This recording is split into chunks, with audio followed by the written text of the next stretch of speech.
You probably know Uncle Kage for many things, but one of the things he's best well known for are the stories at Anthrocon. This is Uncle Kage's 2022 story hour in a nutshell. He starts with a story from 2002 in the pesticide industry and was invited by their boss, Dick, with some senior scientists to head to the company headquarters outside of Paris. Kage wanted to meet his counterpart named Peter Cool from the Netherlands, having spoken many times with him on the telephone practicing his Dutch. He also wanted to meet a French furry from Paris he met on Furry Muck, an old chat platform. He told the furry the arrangement, which is that when you ride on Friday evening to be at the train station. They got on an airplane traveling across the Atlantic Ocean and landed in Paris. They were waiting for a large taxi for their group, and before the taxi arrived, Dick told the group that they were going to do all the talking, as he spoke French. Kage went with it since he was the boss. The only seat available was a front passenger seat, which Kage took. Dick told the driver where they're going to go in French, but was confused. This is where Kage stepped in and explained it, saying, "You have to excuse the boss. He's a little drunk. Come on to the Hotel Mercure, please," which the driver understood. Dick leaned forward saying that he didn't know Kage spoke French. He replied by saying neither did he, until now, as he learned French years ago in school, and didn't think he'd use it until now. The group drove to the hotel, and they wanted to do something cool as they were in France, so Dick took the group out for pizza. Kage excused himself early to meet with a French furry to have a fun time in the city. He hopped on the train to the train station and realized it was very large. Since they didn't have cell phones back then, but he knew his phone number, Kage went to a payphone. There was an automated French voice, which he's unable to understand as he can speak French but can't hear it. Kage left a message showing them the people at the train station, but it was big, so he went back to the hotel and he should meet him there. Kage went back to the hotel and went to the bar to wait. No one didn't care about French lines, but it's everywhere in the country. He ordered some and waited until a man came in looking for him. Kage lifted his drink up and talked before they answered, "Yes, I'm the little cockroach." His colleague followed that up with, "I'm Peter Cool from Rotterdam." Kage realized his mistake and hastily replied with, "Oh, you're Peter." Kage had a drink with Peter and talked. Then a friend came along and Kage explained to Peter as an old friend to which Peter was cool with. Kage had a lot of fun with his friend, bar hopping down the many aisles in the avenue. He was a little drunk, so his friend took him back to the train station at midnight. He couldn't find his train, so he went to an employee who didn't speak English or French. After trying to communicate with them, Kage found a track in time but had to use the bathroom as he was drunk. He tried finding a bathroom to do universal science, but ended up first going outside the train station and then to a closed bathroom. Getting out of there, he still needed a pee, so he found a cafe and realized that since he's American, he could be as rude as he wanted. He went to the employee and said, "Sir, I am an American. I am pissed off and I want a bathroom now." The employee showed him the bathroom, and after using it, he went back to the train station and got on his train. He then got a taxi and headed straight for the hotel. Next day, Kage went with his colleagues. While he was going to tourist areas, he was going to get to their office ahead of them. He entered a train station where he was hearing others going to the turnstiles. However, when he went through it, he got stuck and had to ask another person to help him out. When that was over, he got to the office, where on one side they all sat down, and the other side being his colleagues and friends. The business team went now, and later on Kage had a conversation with Dick, where he said, "You know, I'm very glad you invited me to this meeting. I think it gives me an opportunity to make a positive contribution to the department." Dick responded with, "Well, that's good, Sam. I'm glad you feel that way. What did you learn?" Kage responded that, "I learned that none of those people thought anyone at that table could speak French." After they finished in France, it was time to travel to the Netherlands, the home of Peter Cool. They got on the train and rode to Rotterdam, where the company's headquarters was. After Rotterdam, they were going to spend one more night in the Netherlands, and Dick wanted to spend that in Amsterdam. In the city, there was a small section called the Red Light District, and Dick wanted to bring Kage, Kage's boss, there. Kage learned that while in Philadelphia it was sleazy, in Amsterdam it was institutionalized. You go down tiny streets and there looked like to be storefront windows to the door next to it, the red neon light outside the window. Somewhere later had usually a young lady in various costumes. Kage was wearing a fedora, and as they walked by, a woman saw the hat, opened the door, ran up to him, grabbed the hat, and proceeded to convince him to talking about the hat inside. Kage's bosses weren't helping, so he had to come with an excuse to get the hat back. He was extremely flattered, but couldn't as he made a promise before leaving that he only had sex 18 times and that he already had them, to which she accepted. He then ran out the corner and found that half the lights were lit while the other half were not. This is that people were having intercourse in those rooms. There was a young lady on the top of his two-story building, which was trying to court Kage, but he sided with Dick, but the lady tried to court next. Kage told Dick, "You don't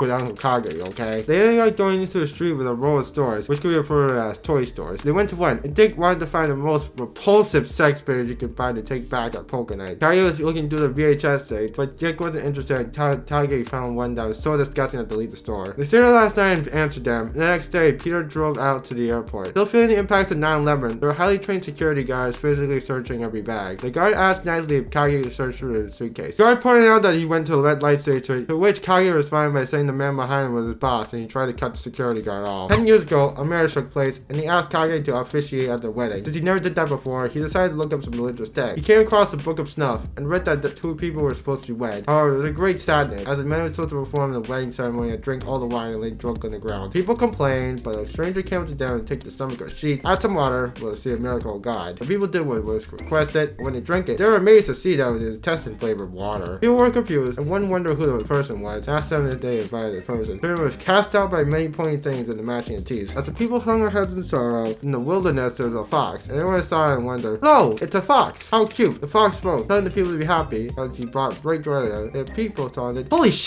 A talking fox!" The fox then produced a vessel that was made of green glass, and an image of a male deer. The fox told the people to take it, drink it, and be happy. They drank it, and they were happy, asking for more. However, the fox told them the first was free, and the next one's after being charged, but he'd make a special deal for them. They signed, they drank, and everyone's happy. There was a place Kage liked to go for wine, but it was under new management. However, there was a place that was still served wine, so Kage went. He wanted 2 of Anthrocon's directors. The woman came in and asked them what they liked, and Kage answered Riesling. The woman came back with a bottle of Riesling, and Kage drank it, but he got another variety. It was a different wine. And while Kage liked that wine, he asked for Riesling. The lady came by and Kage explained that it wasn't Riesling, but the lady insisted it was. Kage pulled out the bottle and proved it was a different variety, but the lady told him that it was the same wine. He looked at his colleagues before insisting that it wasn't, only for the lady to double down saying it is. Eventually asked him to see if he wanted to see our manager. Kage accepted, and he realized that the manager was French. The manager apologized that the bartender had the wasn't educated in wine and tried to offer a different wine which wasn't Riesling. Kage tried to get Riesling, but the manager informed him that he didn't have that wine, but suggested another wine. They started to get further away from the wine that resembles Riesling. Kage tried to explain himself, only to realize he was asking for a German wine. Embarrassed, he tried to get his colleagues to pay the bill to they leave. 20 other people told him that the manager hadn't just walked away, but walked into the bar and stared angrily at him. One of the places in the home of North Carolina had several types of alcohol, along with coffee and tea. Kage introduced him to sake, a Japanese alcoholic beverage. The place allowed him to conduct sake testing, and was pleased to do so. The first time Kage did it, he invited Alkali, but didn't realize he can get drunk. Alkali didn't have anything to eat, and he went through the alcohol a lot faster than the visitors were. At the end of the evening, he was literally falling down drunk to the point where someone had to carry him to the car. A year later, they had another sake testing. At the end, they were going through a chiller, and the bartender found a half-empty open bottle. Kage knew it's going to be bad, as sake is a favorite beverage that doesn't last more than weeks once the bottle has been opened. Being scared, Kage opened the bottle, poured a bit, and to his surprise, it wasn't discolored. He put it to his nose, and it still smelled good, so he drank it, and it was good. He explained it was a miracle, and the bartender was confused, so Kage explained why. The bartender told him it was in a refrigerator, but Kage pointed out it doesn't matter. The bartender then told Kage, "When was the last time a bottle of sake lasted 7 days with you around?" If you want to know more about Anthrocon 2022, check out 40 facts you didn't know about the convention.